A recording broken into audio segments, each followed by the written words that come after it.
Hi, everybody. Today's Thursday, July 10th, 2025, and our friends Richard Wolff and Michael Hudson are back with us. Welcome back. Glad to be here. Yeah. Yeah, let me start, Michael, with what's going on with BRICS here in Brazil, in Rio de Janeiro. They've started the summit, and they were talking about many things, but one of the main issues that they were talking about is the tariff and how the tariff issue is they're trying to deal with tariffs and the way that the United States is dealing with the rest of the world. Your take on that so far with the BRICS summit? Well, I think as far as the response of the BRICS is concerned, they're really Russia and China. Uh, Russia's President Putin and Sergei Lavrov have been the most explicit in spelling out exactly what the BRICS need, and for the obvious reasons that Russia and China are the main object of the U.S. attack, which includes the attack on BRICS. I think that the breakaway from U.S. control is made urgent right now because of the actions of Trump's administration. But the rest of the BRICS are more reactive than proactive. They're complaining, but they haven't really put in what are the specific policies that they can impose to free themselves, and that is really what's needed. And they haven't gone to that yet. And what they're dealing with is the fact that Trump realizes what economists and the public shied from acknowledging, that the post-war American era is over. But there's still very little discussion of creating a real alternative. And the BRICS closing report emphasized that they want higher quotas for the International Monetary Fund and the World Bank, but that doesn't provide an alternative to the U.S. neoliberal worldview. It doesn't really talk about what kind of alternative institutions they need to avoid the whole kind of neoliberal development trap that was imposed by America in 1945 and has made itself very rich for the 80 years past, but is not making America rich anymore. So all of a sudden, America is changing all of the rules. And the fact is, the BRICS have yet to decide their own rules. And the only alternatives of a leader that I see are those by the Russian leaders. So I think what's happening, I want to say what's happening in the US so I can put the context for the BRICS. And what's happening in America is much like happened to the Soviet Union in the 1990s when it was breaking up. There's a grabitization, a grab bag. The post-war elite see that the game is over and they're taking everything they can to get out at the economy's expense. They're carving it up, raising monopoly prices, lowering the tax on themselves, cutting off government programs. The class war is really back in business. And I think the same thing is happening in Europe. The European military stocks are soaring in price, and governments are scaling back public spending and creating a social crisis. Then Britain, Germany, and France, wages are going down. Same thing's happening in Japan. So the American allies are part of experiencing the same kind of breakdown that the United States is.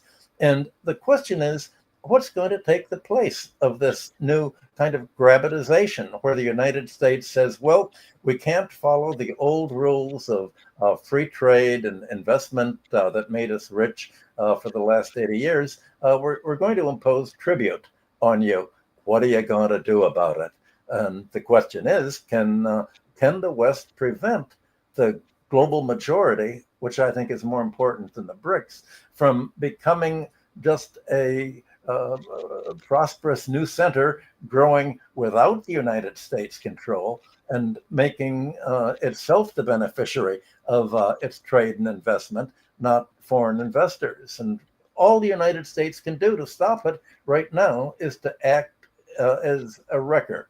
And within BRICS, it's trying to use, I think, India and Brazil to weaken any real break from U.S. policy. And I think Trump's imposition of the 50% tariffs on Brazil yesterday was trying to bully it into submission to the United States. And he said if Brazil imposes reciprocal tariffs on the United States, he's going to raise the tariffs on Brazil more than 50%. And after I hear Richard's take, I want to discuss what I think the global majority and the BRICS really need. Go ahead, Richard. Okay. I agree, but I would come at it, I guess, a little differently. I've been struck by what the BRICS have achieved. I agree with Michael. The blueprint for how to get beyond where we are now is not there yet. I don't think they've come up with it. I think they are not sure themselves. I think there are too many disagreements and divisions among them that they haven't worked out. Can you hold a second? I'm sorry, I have to get this.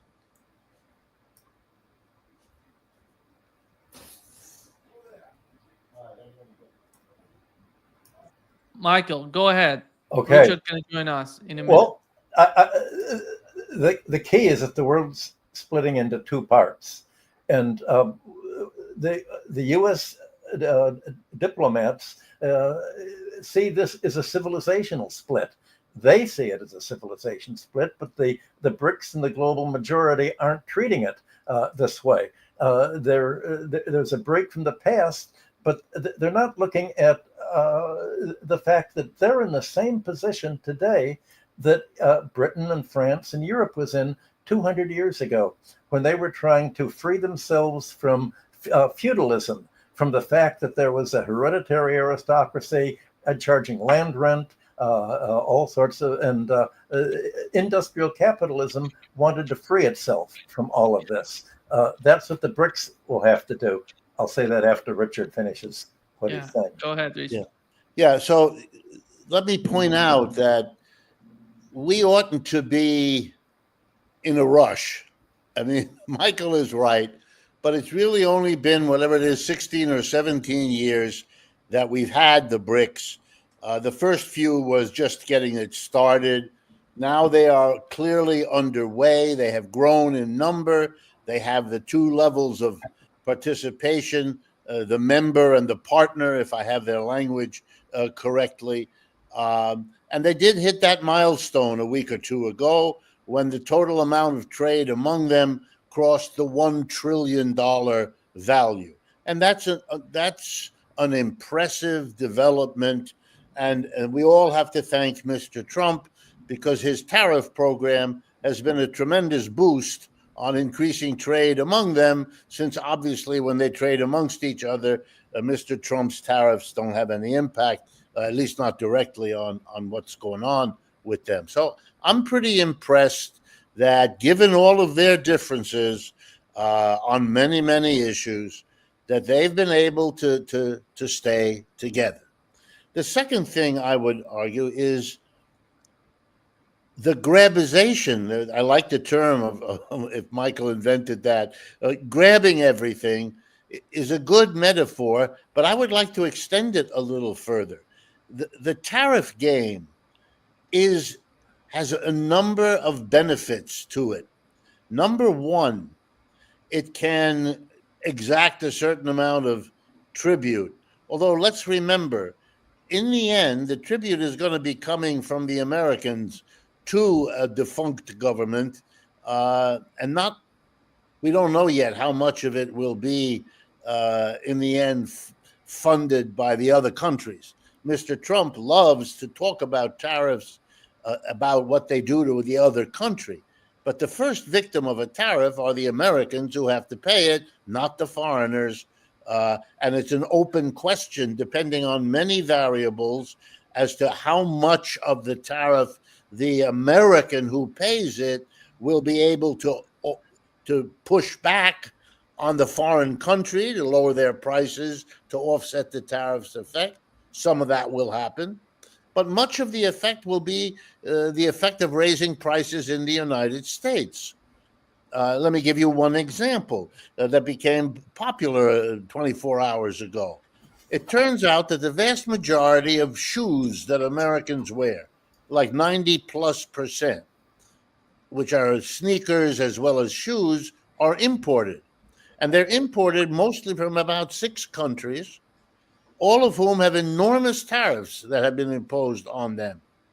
And the estimate of the American shoe companies is that they will have to raise the prices about 37% to deal with the tariffs of 40 to 50 to 60% that have been levied on many of the countries that produce, for example, shoes.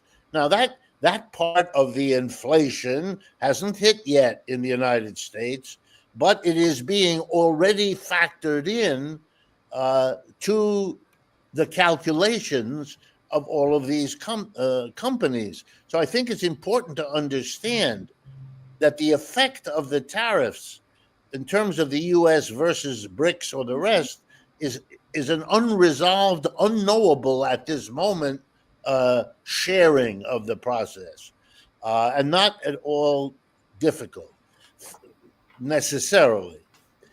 Third, that the levying of tariffs, and it's clear that Trump understands this part of it, is a way of breaking up any unity, whether it's a unity between, I don't know, Vietnam and China around certain issues, or the unity that the BRICS have established among the members and partners of their thing, because what it does is it encourages the countries to compete with one another for the favor of the United States. So this is clearly divisive for the BRICS. It means that they are perhaps saying one thing while cutting deals with Washington underneath the surface.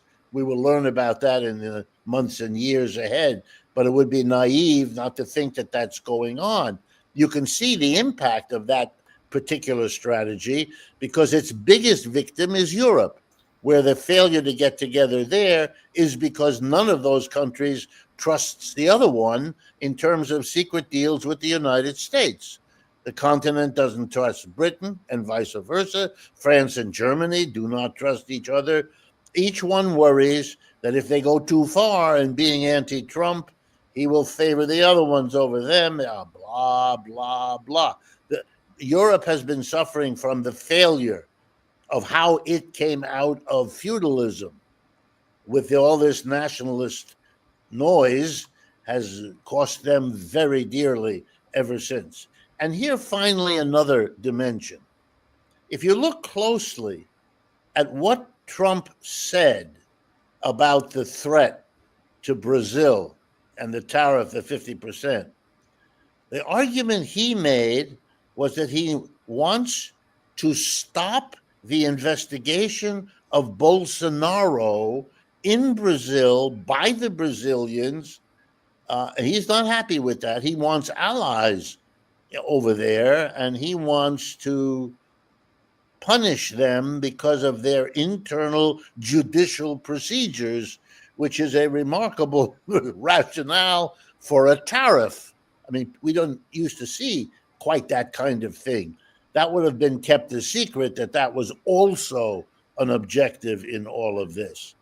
But given the way Mr. Trump works, this all does seem to be a mess of tariffs interwoven with ideological commitments, interwoven with long-term political goals that are poorly defined and probably not achievable anyway.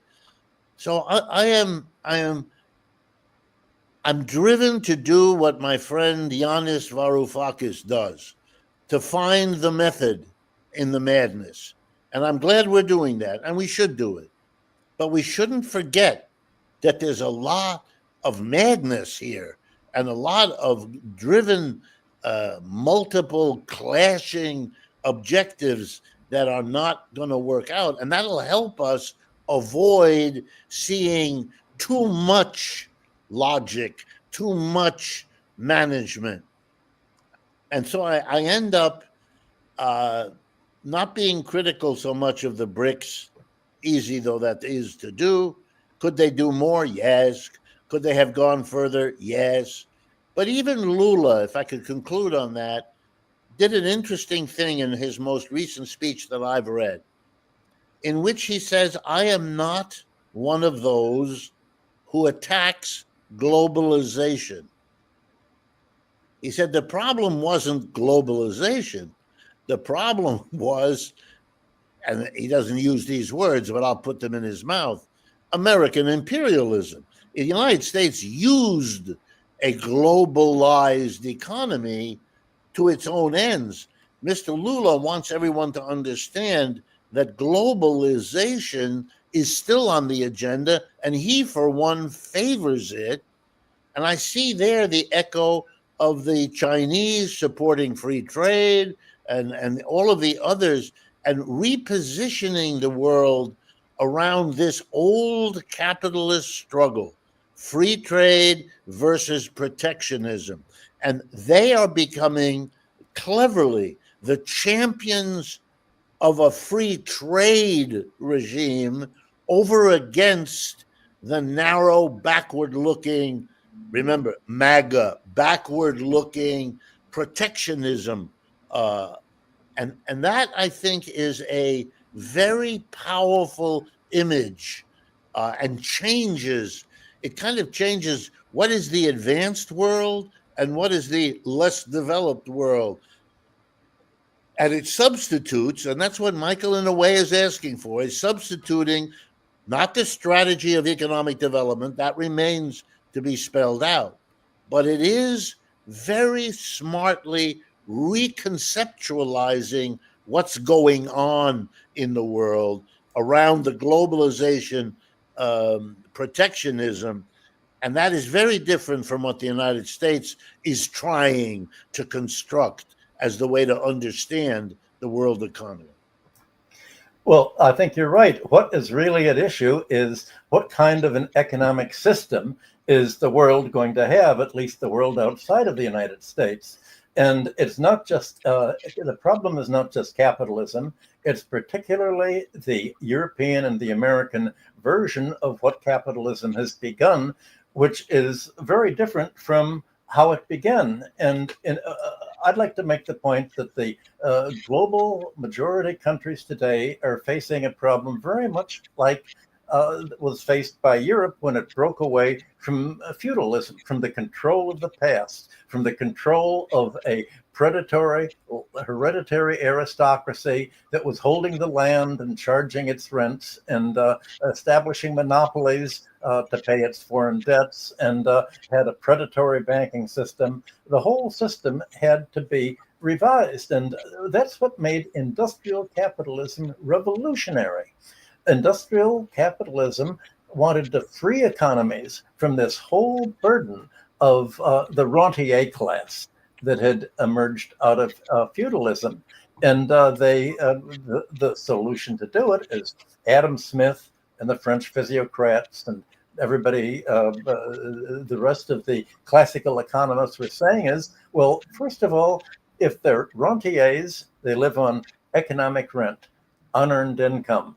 If we tax the land, if we tax the monopolies or prevent monopolies and make them into the public domain, then we're going to become a low-cost economy. And in fact, if England is going to be the workshop of the world, we cannot afford to have the costs of this post-feudal rentier class. We're going to have to get rid of them. Well, let's look at the situation today. Just as Britain and France and Germany had to free their economies from feudalism's rentier burden, the BRICS countries and most of the global majority countries need to free themselves from the rent overhead inherited from the epoch of European colonialism and its creditor control. But the problem is that this rentier control is international. It's foreign. It's American and European much more than domestic investors. It's the multinational firms that have taken control of the raw materials resources, the mineral resources, the oil, and the land. It's the foreign investors that have bought up the natural infrastructure monopolies and are bleeding them for everything they can do. And it's the foreign investors that have financed local banking and control the local credit system along neoliberal lines. So the what is unique today is that the BRICS haven't come up with the same solution that the classical economists came up with to free industrial capitalism in the early 19th century from all of this feudal structure. And that's what needs to be done, and yet they don't have a body of classical economists. Most of their economists have been sent to and their officials and their administrators have been sent to American universities to study. And if they take an economics course, there's nothing about classical economics. It's all about no such thing as economic rent. Everybody earns whatever they have. There's no exploitation at all. Whereas classical economics was it's all about exploitation. That's what economic rent is. It's unearned income. Well, today the unearned income isn't paid simply to the global majorities of the BRICS domestic ruling class. It's paid to American and European foreign investors, multinationals. And if they were to do what Europe did to become a competitive industrial economy, they'd say, well, we have sovereignty, and our sovereignty is going to be to do just what Adam Smith and his John Stuart Mill and his followers said. We're going to tax the economic rent of the oil industry, the mining industry. We're going to tax away monopolies, and we're going to have our own antitrust laws, and so that foreign investors can make normal profits on what they invest, but we're not going to let them make super profits in economic rent. And we're going to define the income they make, the taxable income, as their overall cash flow. We're not going to allow foreign investors to say, we didn't make any income because we spent all of our income paying interest to ourselves and charging depreciation on the oil and minerals that we exhaust. Well, that's a tax write-off for this. I'm sorry, you don't get any taxes. The entire system that has been put in place to promote the anti-classical, pro-rentier ideological revolution that occurred in the early 20th century and flowered under Margaret Thatcher and Ronald Reagan has to be replaced by what was, by the late 19th century, industrial capitalism evolving into socialism, into a mixed public-private economy where the government regulated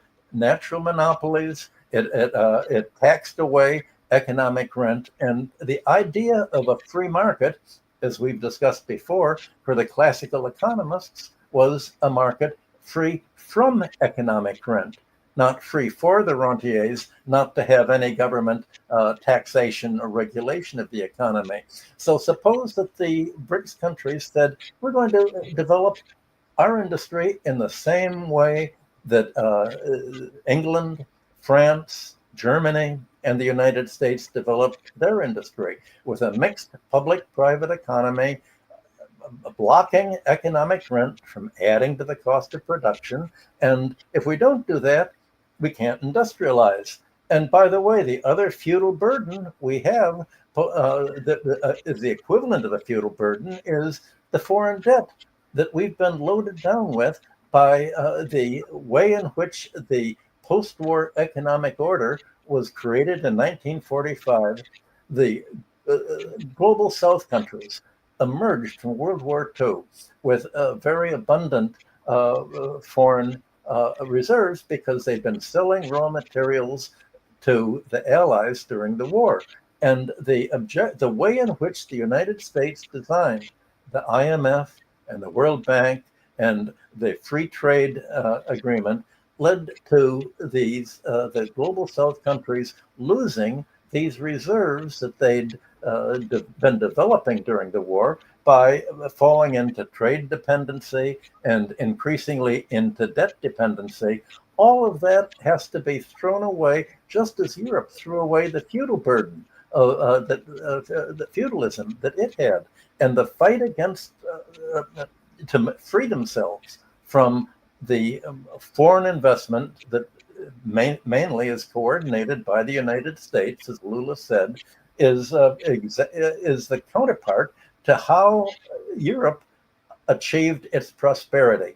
And you can see, I think, Foreign Minister Lavrov of Russia described a wonderful speech about the need, he said, to establish foreign trade mechanisms that the West will be unable to control, such as transport corridors, alternative payment systems, and supply chains. And as an example of, he cited how the United States has paralyzed the World Trade Organization that it created on the basis of free trade, but now it's not free trade doesn't help America because America's deindustrialized. And what Lavrov said, I'll quote, "When the Americans realized that the globalized system they'd created, one built on fair competition, inviolable property rights, the presumption of innocence and similar principles, and which had allowed them to dominate for decades, had also begun to benefit their rivals, primarily China, and they took drastic action. As China started outplaying them on their own turf and by their own rules, Washington simply blocked the WTO's appellate body by artificially stripping it of a quorum. They rendered this the key dispute settlement mechanism inactive, and it remains to this day." Well, what if the BRICS and the global majority countries were saying what China has done is, in a way, follow the exact logic of industrial capitalism when it was emerging? China's kept property and land in the public domain. It hasn't permitted monopolies to be private. It hasn't permitted a private banking system to financialize the economy and make loans for corporate takeovers and buy up industrial corporations and use their profits for stock buybacks and dividend payouts.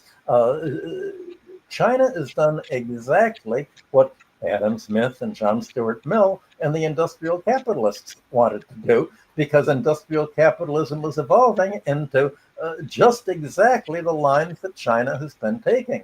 And for the BRICS to become independent of this system that has driven them into debt and trade dependency and food dependency, they would have to say, all right, China has provided a modern version of the classical free market model, free of exploitative rents, and we're going to follow that. But that requires us stripping away the foreign ownership of our oil, raw materials, resources, our monopolies. And if we can't nationalize them, we realize that's out of the question, at least we can tax all of their unearned income, the unearned income that David Ricardo and Smith and John Stuart Mill and Marx and Veblen and the whole 19th century spent so much effort defining. Let me get at this in a slightly different way, I think, that can also capture this. And here I'm going to be relying on Marx and his particular way of dealing with this.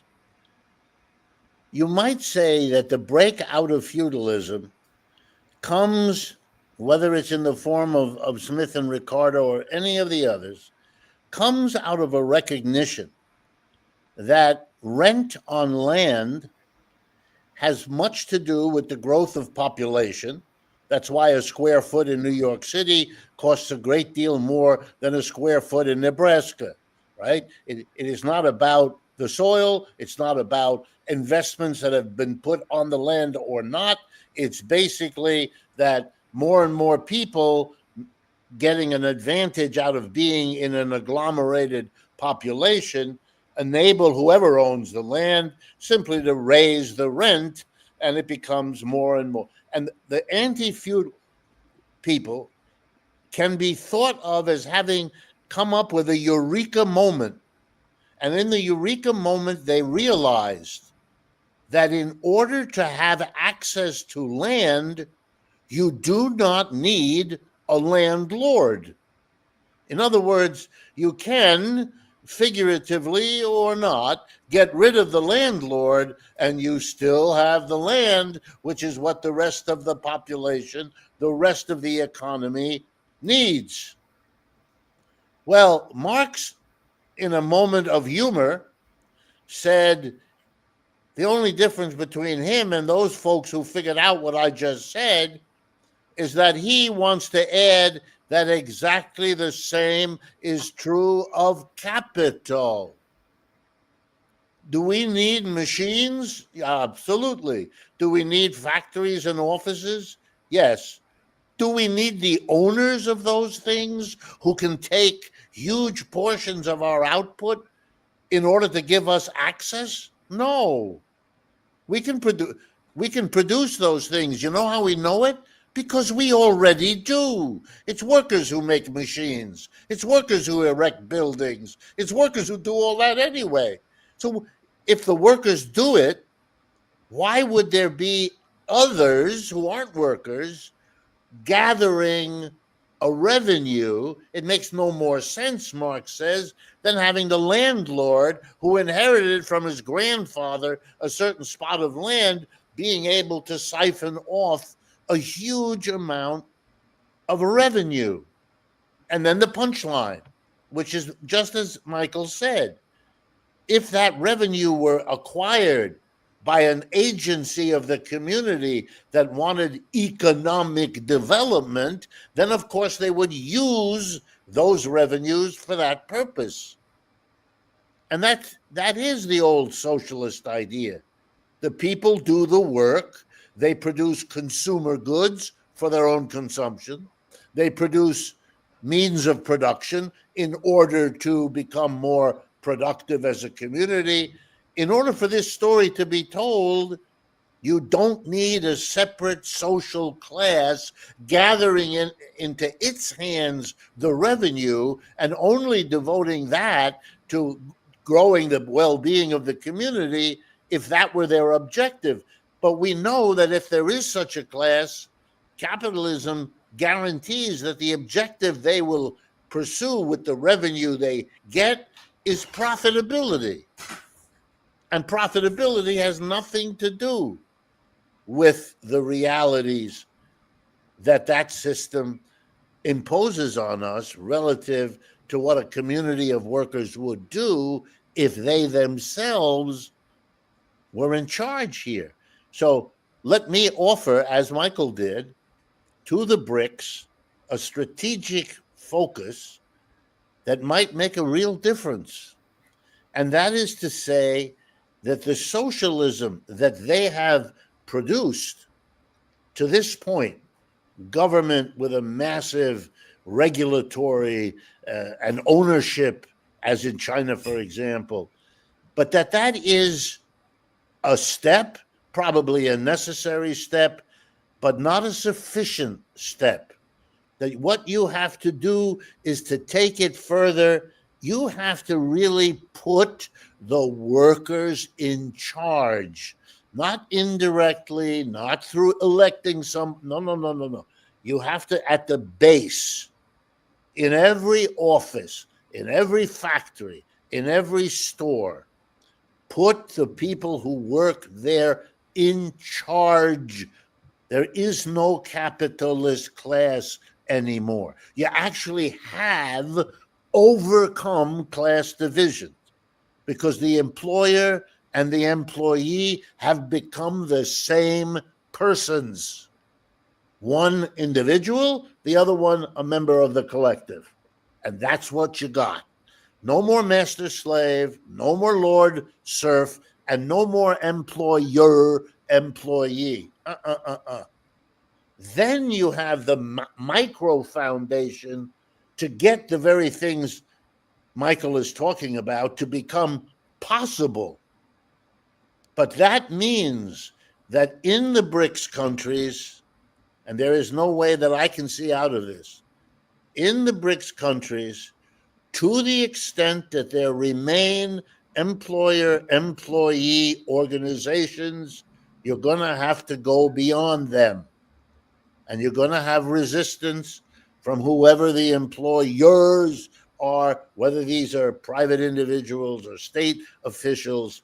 You're going to have to bite the bullet, not in support of an abstract idea, but in support of the necessary foundation for that alternative organization of the world economy that Michael is talking about, and that the BRICS are moving toward, but are not there yet. Well, moving toward that leaves the question is, how do you get from where you are now to where you have described as the ultimate dream of socialism? And Marx dealt with that. He really was the inventor of cost accounting for industrial capitalism. And he said that the industrial capitalist was much more than a landlord. The landlord's rent did not add to value. It added to price, but there was no cost of production for land, because land was provided freely by nature. But as you said, as the economy becomes more prosperous and population grows, there's an unearned increment. The landlord did nothing. But Marx said the capitalist does do something. The capitalist organized industry, and Marx included the capitalist's profit as value, not as economic rent, because he said the role of industrial capitalists is to make money by making surplus value, by employing labor, selling its product at a profit, more than they have to pay the labor and the cost of production. But the dynamic of industrial capitalism was that the firm, in order to grow, plows its profit back into more capital investment and more employment. And in that sense, he said the capitalist plays a productive role under capitalism. He says ultimately, as the role as capitalism plays this role of creating industry on a larger and larger scale, it is preparing the whole structure for socialists to take over, and at a point for there to be socialist management. And he described the whole structure of the capitalist's income. Here is the earned part of income, the actual profits on the necessary capital investment for factories. But the cost of producing capitalist industry included land rent and other factors. These should not be tax deductible at all. So Marx refined the whole tax ideology of Adam Smith and Ricardo and John Stuart Mill, and made sense of it all, and said that the industrial capitalist was the key to the transition to socialism. And just as China permits private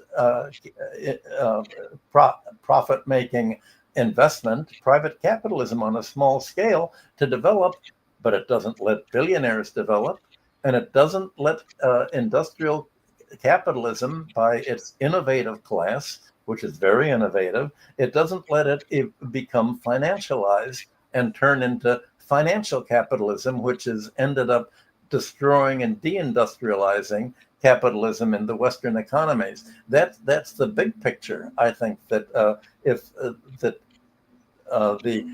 BRICS and global South economies have. But to do that, they need a whole idea of cost accounting and how exactly do you tax these firms so that you say, we're not going to nationalize you, we're just going to make sure that you actually earn what you produce. If you make a capital investment, the value of the physical capital, mining equipment and oil drilling equipment, you're permitted to a regular profit on that, 6, 7, 8%, whatever it is. You're not allowed to make a profit on the vast economic rent investments that you've made. That's not an investment. So we're dealing with a whole different concept of national income, gross national product, and to get rid of transfer payments to the foreign investors that are not part of the product at all, but are a transfer just essentially a tribute to the rentier class that's largely foreign. So I wanted to introduce that. In order to do that, they'd have to read volume 2 and 3 of Capital to pick up where classical economics actually evolved into in the 19th century.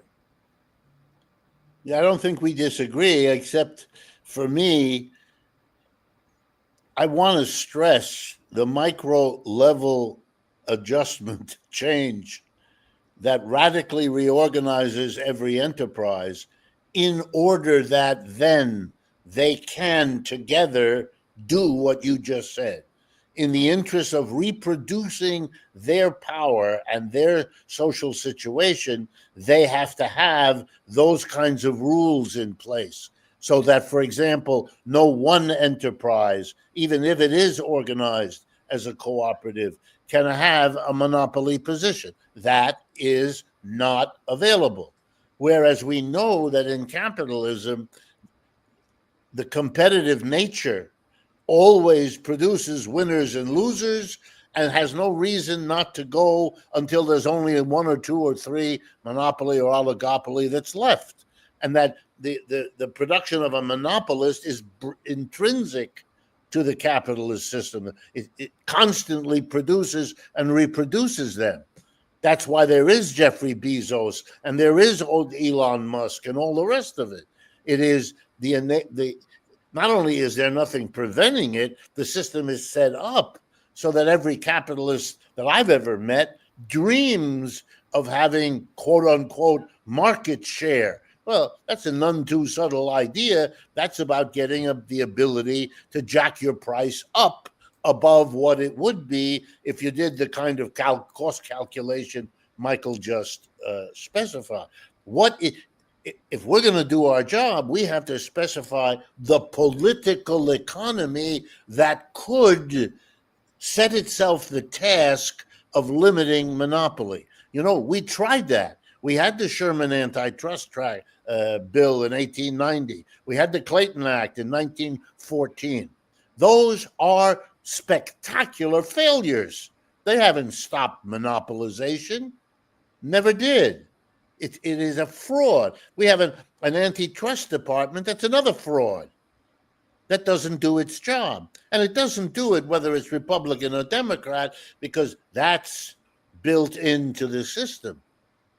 Bank finance depends on what kind of market share you can promise the banker you can get with a loan that allows you to wipe out your competitor. That would not be possible if you differentially organized the base. They would not permit that because they could all be victimized by it in a way that could actually stick. And I think, therefore, that these are the next steps of a BRICS. But there's another dimension to this that I don't want to lose, and I would like to hear Michael's comments, which is, it seems to me that the BRICS already are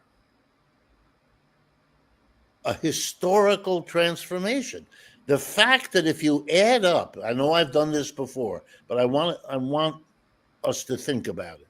If you add up the GDP, the gross domestic product of all the BRICS countries now, we're talking roughly 35% of global GDP. The G7, that's the United States and its major allies, if you add up their GDP, we're talking about 27, 28%. For me, that's it. We're done. We are no longer where we were for the 80 years since Bretton Woods. That is, in a world economy where the United States and its allies are the obvious global world-shaping economic power, and with that, the political, military, and ideological. We are not the economic center of the world economy. The United States isn't. And the gap, we crossed the line in 2020. So here we are 5 years later, and the gap has gotten only bigger in favor of the BRICS and against the United States. This, in my judgment, sits as a relentless pressure on Mr. Trump, on everybody in this country, whether they admit what I just said as a statistic or they don't, consciously or unconsciously. They have a sense, an ominous sense, that the march of time itself is now their enemy. And so there's a desperation that then comes and produces that grabbing mentality that Michael started us off with today. But that is a mentality grounded in an actual material transformation. And the BRICS, I suspect, somewhere, they know it too. They don't know what to do quite. Michael is right. They don't know quite to do what to do. On the other hand, they are trading more with one another than they ever have, and it is not only emergency trading. In other words, it's not just Russia selling oil and gas to China and India because they can't manipulate. And now a final word, because Michael mentioned the Russian Foreign Minister Lavrov. In the same speech that Michael refers to, Lavrov gives a statistic, and I've checked it, and it's correct. Here it is, and it's something to think about. Since the war in Ukraine began, so early 2022, the World Bank, a Western institution created by the Bretton Woods meetings, has given more money to Ukraine than twice as much as it gives annually to Africa. Now, let me remind you, the population of Ukraine is 39 million people. The population of Africa is 1.55 billion people. Now, there is no justification on earth for such behavior, except if you are desperate and you're mobilizing every nickel you can. You don't care what the fallout. That's behavior of people very different from what we used to see. It's just like Mr. Trump ending foreign aid to Africa and then inviting those 5 sad leaders yesterday to talk to him.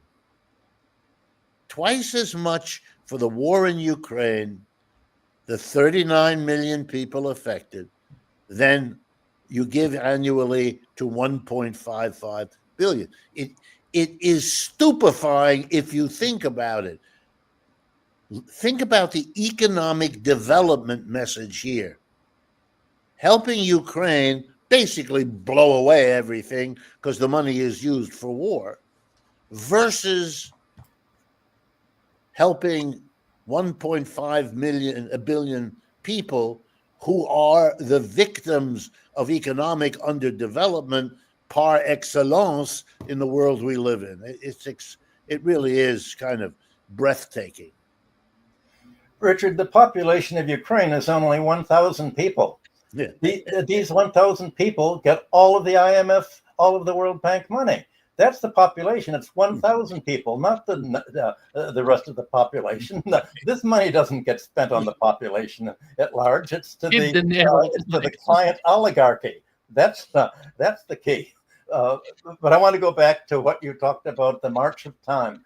The question is, how does the American government, that seems to be the most proactive mover right now under Trump, how does it stop the march of time from moving in a direction that is not in the American national interest? How does it prevent the BRICS from developing? That is really what I think should have been the whole focus of the conference. in Brazil. And I think the U.S. plan is indeed, as you point out, based on monopoly. And in fact, the head of the Federal Reserve this week made very much the point that you're making about monopoly pricing. He said, Donald Trump is trying to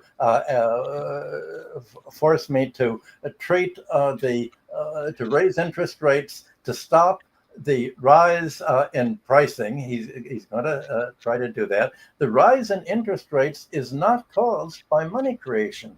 The rise of interest rates has nothing to do with money creation. Companies are realizing that there is no antitrust enforcement at all, that they can just gouge and gouge and gouge their customers. The grocery stores are gouging. Everybody's gouging the customers. That's what he said. And of course, that's right. And on the largest scale, I think how is the U.S. going to survive as a monopoly country, imposing of all the rest of the BRICS and the rest of the world to its monopoly rights and the related rentier privileges that are uniquely favorable to itself on the whole world's trade and investment? Well, Trump's America wants to make other countries dependent on America's information technology, its internet platforms, its military technology. It wants to become itself the great monopoly power over other countries. And that's the only, if it can't achieve its dominance by industrialization, it can achieve it by post-industrial monopoly capitalism that turns out to be the final stage of finance capitalism in this case. And so for Trump and for the United States, the rule of law is based on one that permits unilateral U.S. demands to impose trade and financial sanctions, dictating how and with foreign countries, how they can trade and invest with each other. And you'd mentioned at the first part of your talk, who's going to pay these tariffs? Is it going to be the American consumers or the foreign exporters? Well, a lot of these tariffs won't be paid because the trade won't exist. Foreigners cannot afford to gain access to the American market paying these tariffs, and the Americans cannot afford to buy from foreigners with these tariffs in. There's going to be a shrinkage of world trade in all sorts of all of the connections that have been put in place for the last 80 years have been pulled up. And you're going to have such an interruption of trade that the real question of the BRICS facing them is, well, now if we can't export to the U.S. and we're not going to import from the U.S., how do we make our trade and investment with each other instead of with the United States? That's what they have to do. And all of that is going to require the creation of new international institutions, such as Russia and China are taking the lead in trying to promote. And the United States is trying to prevent this. They're trying to do everything they can to break up the creation of any alternative. And that's what the Americans themselves call this a clash of civilization. And it's really the American idea of civilization is you impose the neoliberal financialized economy that we have, and the alternative is autocracy, dictatorship, like America will say you have in China. But America's idea of democracy is client dictatorships. And the idea of democracy are countries that are growing and rejecting client dictatorships and taking sovereignty for themselves. And so it's really, we're dealing with a fight not between American civilization and the British civilization, but between barbarism and the very principle of civilization based on international law of equality of nations in terms of sovereignty, freedom from foreign interference, rules of war making, all the rules that have been smashed by American policy in the last few years. Also, I'd like to just turn, in the few moments we have left, to turn the old free trade argument against all of it. The United States is closing itself by a wall of protection. All these prices are going to be raised by virtue of the tariffs imposed on them, more or less. And the important thing to keep in mind is that in the rest of the world that is not following suit, the prices will be lower than what they are in the United States. Some more lower, some less lower, but lower. And that begins to be built in to the price systems outside, that they become more and more differentiated from the monopoly protected prices inside the United States. And that will mean that the United States as a capitalist totality will be in a deteriorating competitive position with the rest of the world, because all the inputs here will be higher priced than their equivalents outside the protection zone.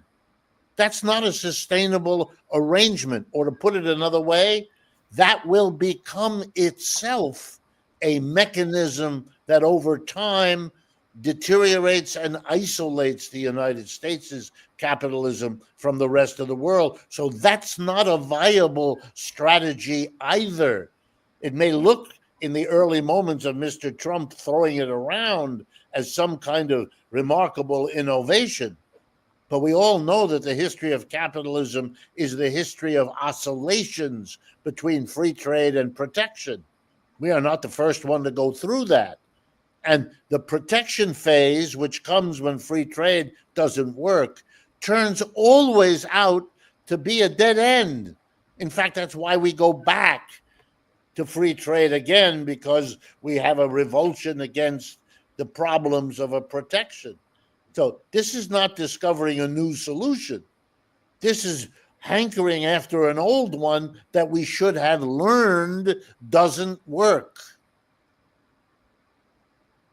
Well, this disparity in prices is exactly what Britain was dealing with 200 years ago. It saw that other countries had a natural price advantage because they could grow, for one thing, they could grow their food and produce raw materials much less expensively than Britain. So what did Britain do?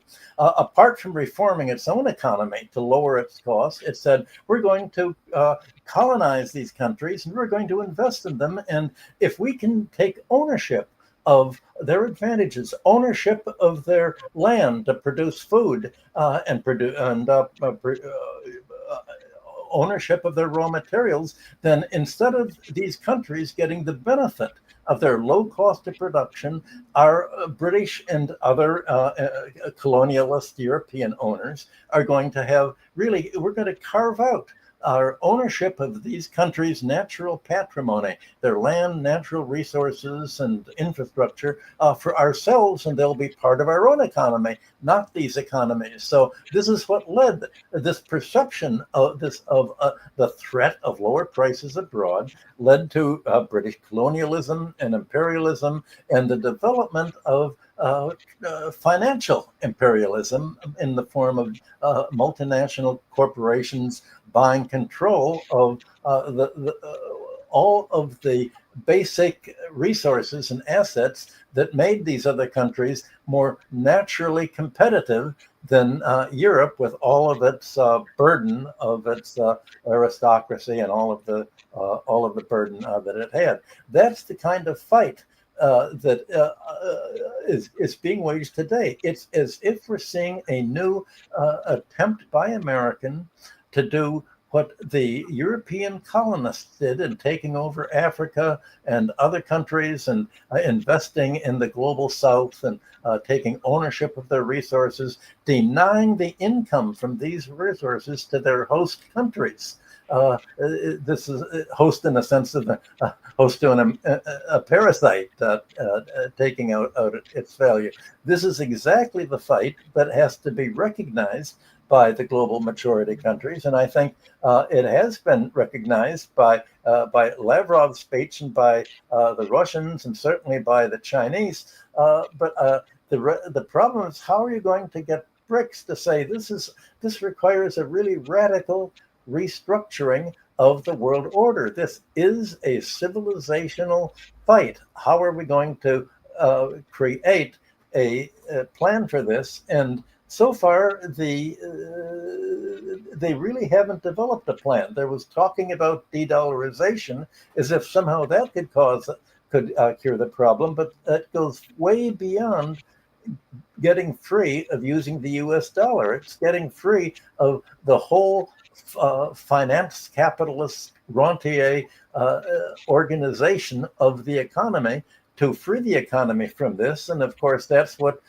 industrial capitalism was supposed to be doing as it evolved into socialism. So you're right. The BRICS and global South countries have to evolve into socialism. And the question is, can this be done without a revolution? We posed that at the end of the last show. It took a revolution in Russia in 1917, a revolution in China in 1945. Can the other BRICS countries and the global majority achieve this alternative to the U.S. European exploitation without a revolution? The United States is going to do whatever it can to fight against it, and that's what's going to be determining the next few years of international diplomacy.